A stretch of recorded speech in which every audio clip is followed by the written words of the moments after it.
옛날 옛적 한양 근처의 작은 마을에 백성진이라는 남자가 살고 있었습니다. 그는 높은 벼슬을 지닌 관리도 막대한 재산을 가진 부호도 아니었지만 조선 왕조의 소방대인 멸화군의 대장으로서 온 마을 사람들의 존경을 한 몸에 받았습니다. 그는 항상 불길과 싸우며 마을을 지켜왔고 언제나 단호하게 말하곤 했습니다. 불길은 집을 태울 수 있지만 용기는 결코 사라지지 않는다. 그 말은 단순한 신념이 아니라 직접 목숨을 걸고 체득한 삶의 원칙이었습니다. 백성진에게는 사랑하는 딸 백덕선이 있었습니다. 그녀는 아버지가 불을 끄는 모습을 보며 자랐습니다. 불길이 하늘을 뒤덮고 물이 콸콸 쏟아지는 소리가 들릴 때도 두려움 없이 그 광경을 지켜보았습니다. 어린 덕선에게는 연기 냄새가 익숙했고 아버지의 화상 자국도 자연스러운 것이었습니다. 아버지가 화재를 진압하고 돌아오면 그녀는 항상 궁금해하며 물었습니다. 아버지, 오늘은 몇 명이나 구하셨어요? 그녀의 눈빛에는 두려움이 아니라 오히려 존경과 자부심이 담겨 있었습니다. 하지만 덕선의 어머니는 남편과는 다른 방식으로 사람들을 돕는 분이었습니다. 그녀는 마을에서 손꼽히는 의원이었고 남편이 화재 진압을 마치고 다쳐 돌아올 때마다 손수 약초를 다려 상처를 치료해 주었습니다. 덕선은 아버지를 닮아 강한 심장을 가졌지만 어머니를 닮아 따뜻한 손길도 지니고 있었습니다. 그러나 어느 날 그녀의 어머니는 병을 얻어 세상을 떠나고 말았습니다. 어머니가 마지막으로 남긴 것은 다 쓰러져가는 작은 약방과 그녀가 사용하던 절구뿐이었습니다. 덕선은 약초 냄새가 남아있는 절구를 꼭 끌어안고 밤새도록 눈물을 흘렸습니다. 어머니가 떠난 후 덕선과 성진은 서로를 의지하며 살아갔습니다. 그녀는 이제 단순히 화재를 구경하는 아이가 아니었습니다. 덕선은 아버지 곁에서 물동이를 나르고 상처 입은 사람들에게 약을 바르며 점점 더 강한 여인으로 성장하고 있었습니다. 어느 날 아버지가 힘든 하루를 마치고 집에 돌아와 그녀를 바라보며 흐뭇하게 웃었습니다. 덕선아, 넌 나보다 더 훌륭한 사람이 될 거야. 아버지처럼 불을 끄는 사람이 될까요? 아니면 어머니처럼 치료하는 사람이 될까요? 그건 내가 선택할 길이란다. 하지만 어떤 길을 가든 너는 빛나는 사람이 될 거야. 그렇게 덕선은 불처럼 강하고 물처럼 부드러운 여인으로 성장해 가고 있었습니다. 고난 속에서 자란 백덕선은 점점 더 강하고 현명한 여인이 되었습니다. 그녀는 어려서부터 불길 속에서 살아남는 법을 배웠고 약초를 다루는 법도 터득했습니다. 하지만 운명은 그녀에게 평온한 삶을 허락하지 않았습니다. 어느 날 밤 거대한 화재가 마을을 집어삼켰습니다. 검은 연기가 하늘을 가리고 사람들의 비명이 사방에서 들려왔습니다. 마을 한가운데서 불길과 맞서 싸우고 있는 사람은 오직 한 명, 멸화군의 대장 백성진이었습니다. 모두 불에서 멀어져라. 내가 불길을 막겠다. 성진은 두려움 없이 불길 속으로 뛰어들었습니다. 사람들을 구하기 위해 그는 물동이를 들고 다시 불 속으로 들어갔습니다. 그러나 운명의 장난이었을까요? 기왓장이 무너져 내리며 그의 길을 막았고 뜨거운 불길이 그의 몸을 덮쳤습니다. 덕선이 달려왔을 때 아버지는 이미 불 속에 쓰러져 있었습니다. 그녀는 절규하며 아버지를 붙잡았지만 성진의 손은 점점 차가워지고 있었습니다. 아버지, 눈을 뜨세요. 저를 두고 가시면 안 돼요. 덕선아, 언제나 강하게 살아라. 그것이 그의 마지막 말이었습니다. 백성진, 불길을 막았던 영웅은 그렇게 세상을 떠났습니다. 덕선은 깊은 슬픔 속에서도 아버지의 시신을 품에 안고 속삭였습니다. 아버지, 저는 절대 약해지지 않을 거예요. 꼭 살아남을 거예요. 사람들은 흔히 이렇게 말했습니다. 부모 없는 여자는 노 좋을 수 없는 배와 같다. 그녀의 삶은 이제 고아가 되어 거친 바다를 표류하는 작은 배와 같았습니다. 아버지가 떠난 후 그녀는 홀로 살아남아야 했습니다. 마을에서는 그녀를 불쌍히 여기는 사람도 있었지만 삶은 동정만으로 지속될 수 없는 법이었습니다. 덕선은 결국 새로운 삶을 찾아 결혼을 결심했습니다. 그녀가 선택한 사람은 김봉식 착하고 성실한 남자였지만 가진 것은 단 한 푼도 없는 가난한 농부였습니다. 하지만 덕선은 재산보다 마음이 중요하다고 생각했고 봉식과 함께 힘을 합쳐 살기로 했습니다. 그러나 그녀가 맞닥뜨려야 할 진짜 시련은 따로 있었습니다. 그것은 바로 시어머니 고씨 부인이었습니다. 결혼식이 끝나고 덕선이 시댁문을 처음 밟은 날이었습니다. 시어머니 고씨 부인은 그녀를 발끝에서 머리끝까지 훑어보더니 코웃음을 쳤습니다. 내가 그 백덕선이라는 계집이냐. 부모도 없고 재산도 없는 주제에 감히 우리 집에 시집을 오다니. 덕선은 이를 악물었지만 침착하게 고개를 숙였습니다. 그러나 고씨 부인은 한술 더 떠서 말했습니다. 혼수는 내가 가져온 거라고는 이 초라한 보따리뿐이냐. 시어머니, 저는 많은 재산을 가져오진 못했지만 제 손으로 열심히 일하며 살겠습니다. 내 손이 뭐 대단한 일을 하겠다고. 우리 집에는 쌀이 필요하지. 내가 가져온 저 잎사귀 같은 약초가 필요하겠냐. 덕선은 말없이 고개를 숙였지만 그녀의 두 손은 꽉 쥐어져 있었습니다.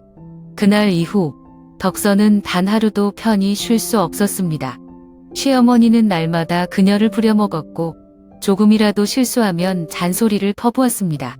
하루는 덕선이 아침부터 밭일을 마치고 돌아왔을 때 시어머니가 그녀를 불렀습니다. 덕선아, 이리 와서 물 좀 길어와라. 덕선은 힘들었지만 묵묵히 우물로 향했습니다.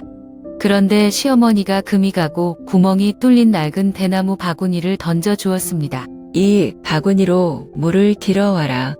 밥을 지어야지. 하지만 시어머니, 이건 바닥이 뚫려 있어서 물을 담을 수가 없어요. 아이고 참, 너는 며느리라는 게 그 정도도 못하느냐.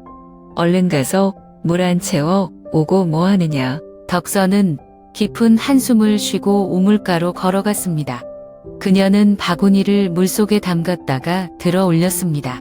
역시나 물이 전부 흘러내렸습니다. 하지만 덕선은 기죽지 않았습니다.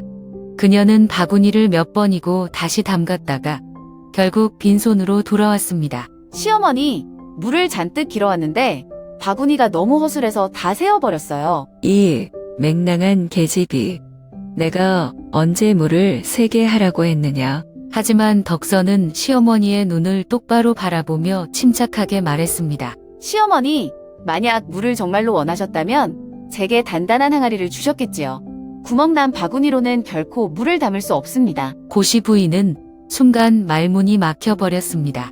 그날 이후 덕선은 더 이상 억울하게 당하지 않기로 결심했습니다. 그녀는 시련 속에서도 꺾이지 않는 강한 여인이 되어 가고 있었습니다. 어느 날 평화롭던 마을에 갑작스럽게 대형 화재가 발생했다. 검은 연기가 하늘을 뒤덮고 뜨거운 불길이 순식간에 초가집들을 집어삼켰다. 불길을 피해 도망치는 사람들, 무너지는 지붕 아래에서 비명을 지르는 가족들, 마을 곳곳에서 절망의 외침이 터져나왔다. 불이야, 불이야. 모두 대피해. 남자들은 물동이를 들고 불을 끄려 했지만 화염은 너무나도 강했다. 몇 시간 후 간신히 불길이 잡혔을 때 마을에는 화상을 입고 고통스러워하는 사람들이 가득했다. 어떤 이는 얼굴이 검게 그을렸고 어떤 이는 팔과 다리에 깊은 화상을 입어 신음하고 있었다. 그러나 마을에는 이를 치료할 의원이 없었다. 사람들은 두려움 속에서 서로를 바라볼 뿐 누구도 뾰족한 방법을 찾지 못했다. 덕선은 이 모습을 보며 마음이 철렁 내려앉았다. 어릴 적 어머니가 가르쳐준 화상 치료법이 떠올랐다. 그녀는 지체 없이 산으로 달려가 약초를 채집하고 절구에 넣어 곱게 빻았다. 뜨거운 불에 댄 사람들의 상처 위에 조심스럽게 연고를 발랐다. 조금 따가울 수 있지만 곧 나아질 거예요. 덕선의 손길은 놀랍도록 섬세하고 따뜻했다. 약초 연고를 바른 사람들은 처음에는 따가운 듯 얼굴을 찌푸렸지만 곧 뜨거운 열기가 사라지는 것을 느꼈다. 며칠 후 기적이 일어났다. 화상이 심했던 사람들조차 상처가 빠르게 회복되기 시작한 것이다. 이 처녀, 보통 사람이 아니구먼. 혹시 하늘에서 내려온 선녀가 아닌가? 아니야. 손녀가 어찌 가난한 집에 시집을 오겠나? 사람들은 혀를 내두르며 덕선의 능력에 감탄했다. 화상으로 고통받던 사람들이 하나 둘씩 기력을 되찾고 정상적으로 생활할 수 있게 되자 덕선의 치료법은 마을을 넘어 다른 지역까지 소문이 퍼지기 시작했다. 덕선의 이야기가 널리 퍼지던 중 왕궁에서 큰 화재가 발생했다. 불길은 빠르게 진압되었지만 문제는 화상을 입은 군사들이 많았다는 것이었다. 군사들 중에는 얼굴과 팔이 심하게 타 고통 속에서 신음하는 병사들이 많았다. 궁중 의원들은 온갖 방법을 써도 효과적인 치료법을 찾지 못했다.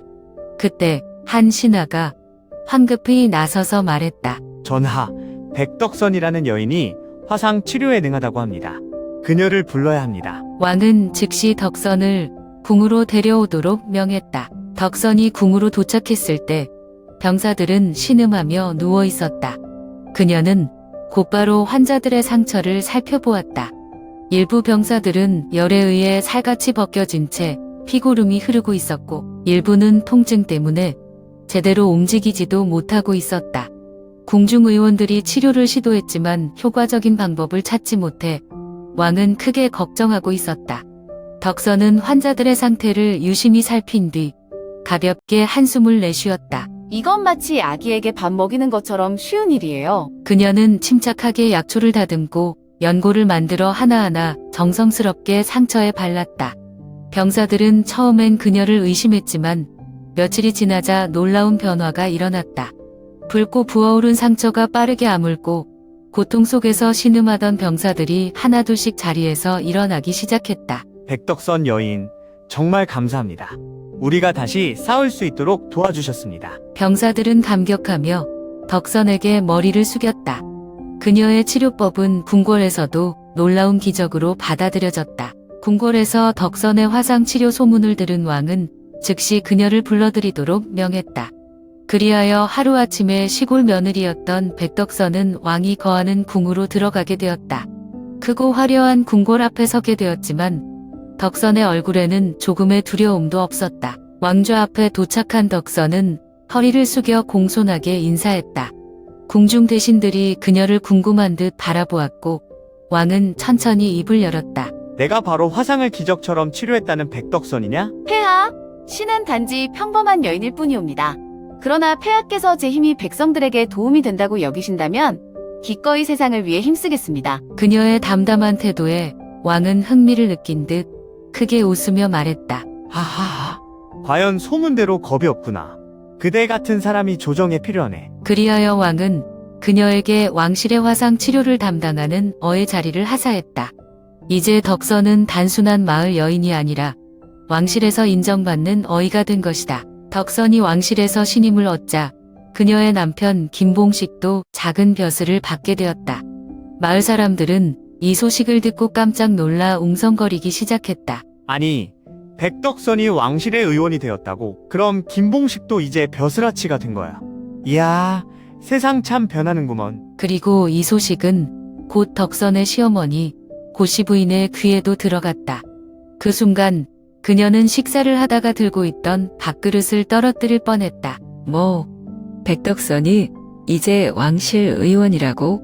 그 가난한 계집이. 그날 밤 고씨 부인은 갑자기 덕선을 부르더니 예전과는 완전히 다른 모습으로 그녀를 맞이했다. 온화한 미소를 지으며 그녀는 손을 부드럽게 잡았다.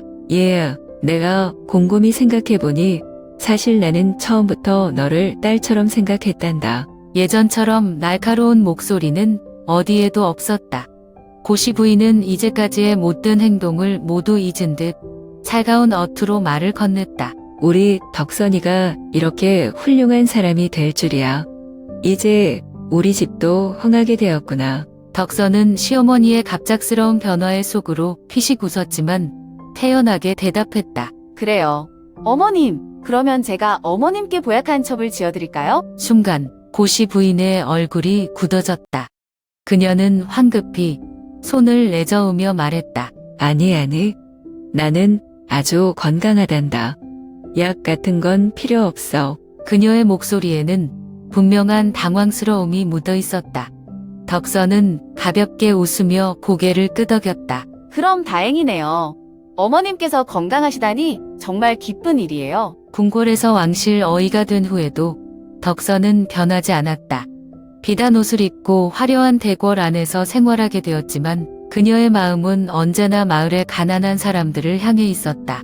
덕선은 왕실의 신하들뿐만 아니라 길을 걷다가 다친 아이, 손을 댄 부엌 나인, 치료받을 곳이 없는 백성들까지도 치료해 주었다. 어느 날 덕선이 궁궐을 나와 가난한 마을을 방문했을 때였다.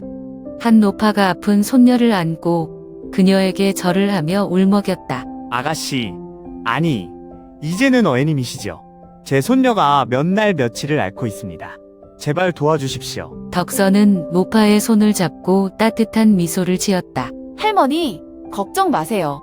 제가 직접 보겠습니다. 덕선은 아이의 맥을 짚어보고 약초 가루를 정성껏 갈아 약을 만들었다. 며칠 후 병약했던 아이는 눈에 띄게 건강을 되찾았고 마을 사람들은 크게 기뻐하며 말했다. 덕선 어이님은 하늘이 내린 분이야. 궁중의 높은 자리에 있으면서도 백성을 잊지 않는 그녀의 모습은 점점 더 많은 사람들에게 알려지게 되었다. 사람들은 그녀를 보며 종종 이렇게 말했다. 인과응보라 했지. 착한 일을 하면 좋은 일이 돌아오는 법이다. 어린 시절에는 부모 없이 힘든 삶을 살았고 시집을 와서는 멸시받으며 어려움을 겪었지만 덕선은 절대 포기하지 않았다. 덕선은 삶의 시련 속에서도 선을 행하며 끝까지 노력하여 자신의 운명을 개척해 나갔다. 그녀는 불처럼 강인하면서도 물처럼 부드러운 사람이었다. 그렇게 한때 무시당했던 여인 백덕선은 이제 왕실에서도 백성들 사이에서도 존경받는 인물이 되었다. 시간이 흘러도 사람들은 백덕선의 이야기를 잊지 않았다. 마을의 할머니들은 어린아이들에게 그녀의 이야기를 들려주며 말했다. 백덕선은 단순한 의원이 아니었단다. 그녀는 자신의 손으로 운명을 개척한 사람이었어. 그녀는 불길 속에서 태어났지만 불 속에서도 절대 꺾이지 않았지. 그렇게 그녀의 이야기는 세대를 거쳐 전해지며 전설이 되었다. 그녀가 남긴 가르침과 약초 치료법은 후대의 의원들에게 전해졌고 그녀의 이름은 백성들의 가슴 속에 영원히 남게 되었다.